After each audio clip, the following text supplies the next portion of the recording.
This is the story of two little Varois. Two genius pastry chefs full of imagination, but very serious. In a year's time, they conquered the upscale neighborhoods, the major stores, and earned a strong reputation.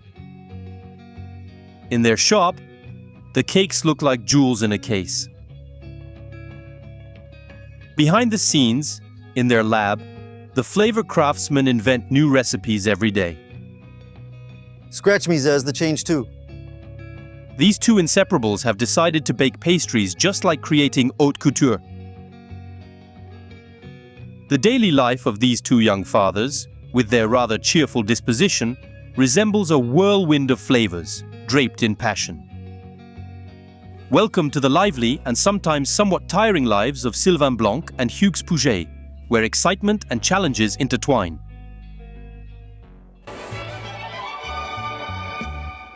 All right, catch you later. Stay well. Looking forward to our chat. See you, take care. Paris still sleeps, and this morning, on Boulevard Vaspel, the strawberries are late. Go, move. It's 6:30. And the usually jovial boss isn't in the mood to joke. You've got the 4 kilos of strawberries. Bring them down. Weren't there 2 crepe sauces? No? No, fine. In the basement, everyone's up long. The time has finally come for the setup in the kitchens of Hugues and Sylvain, more commonly known as Hugo and Victor. But be careful. In pastry, we're not talking about cooking. We are in a laboratory. A small laboratory, 15 square meters, 7 people, and a boss in charge. Put in the... Ruben, get the buttercream ready for me, please. At Mr. Pouget's, the cream puff has a double collar, the éclair, golden at the ends, is 2-tiered, and the current bestseller, the cake that sells like hotcakes, is a Saint-Honoré. The Saint-Honoré is all of that? Those are orders, so Saint-Honorés. The creation is just a month old. So here there's the cream, the caramelized puff pastry that was baked this morning, the strawberry cream, and a diced strawberry, so small pieces of strawberries. It's a slightly reimagined Saint-Honoré, since the real Saint-Honoré is. With a chibouste cream in the middle, caramelized puffs. So we tweaked it a little. It's vanilla and strawberry. So we're going to add a choux pastry with Tahitian vanilla. So we're going to stick the choux with just a little bit of ganache and some strawberry choux. So the vanilla, it's nice and plump, it's fleshy. The vanilla seeds. In 20 minutes, Hugues will have prepared 3 Saint-Honoré cakes, a productivity level far removed from industrial pastry making. And that's precisely the spirit of the house, making seasonal cakes, on demand, at the last minute. So here we have crafted our vanilla strawberry Saint-Honoré. It's all set, and it's about to be sent to the boutique. For the others, the puff pastry is all set, and the choux are nicely filled. And we will be preparing the Saint-Honoré desserts as the orders come in one by one. The precious Saint-Honoré immediately makes its way to the storefront, nestling between a grapefruit tart, another bestseller of the house, and a slice of strawberry tart. He won't stay there for very long.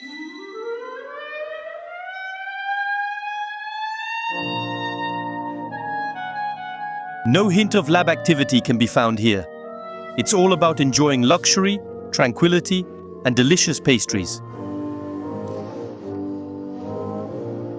Desserts, chocolate, meringue, macaron, like gems in a shop. A museum where creations aren't just eye candy.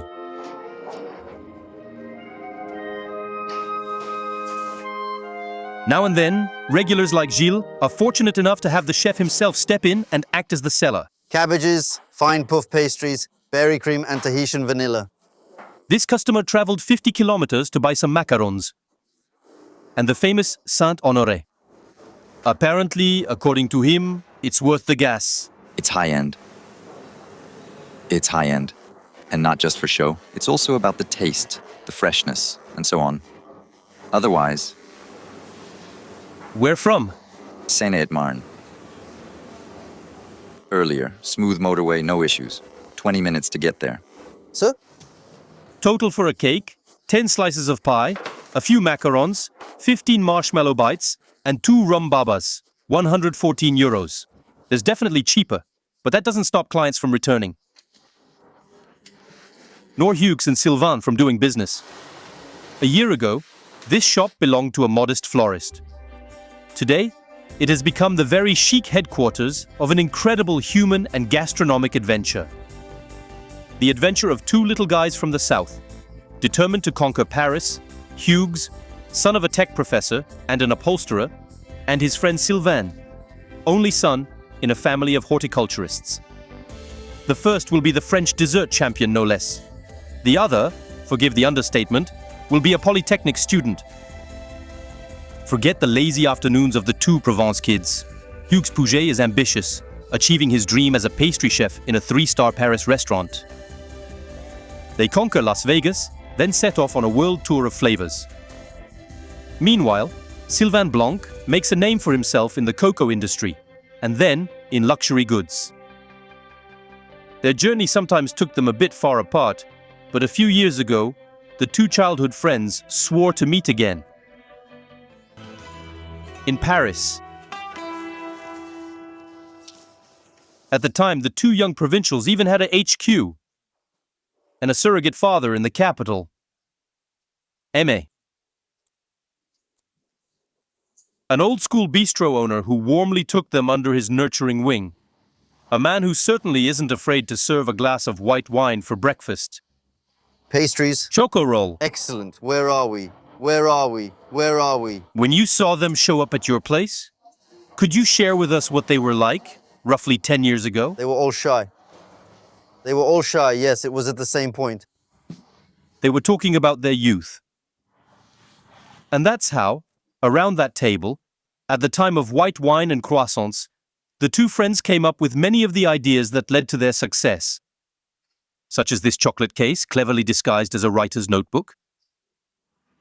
One morning, possibly around 3 years ago, Xavier was present there with us. We took notes. It was that time already. I had a Woleski notebook, and we thought about the chocolate box, starting with books, not the books, etc. And then we start to say, hey, why not the notebook? It would be a good idea, etc. Well, there was a bit of work behind it. It didn't just happen from a discussion, but that's where the idea started. And one morning, just like that in the sun, without a care. Casually, it worked. A pastry chef for the taste, a polytechnic graduate for marketing. 10 years ago, someone had already figured it out. They looked at each other. Like a real couple. That's true. But over 10 years, the slightly shy locals have come a long way. This morning, heading south to their hometown of yesterday. On board, the 2 pastry chefs won't be tasting the homemade pastries.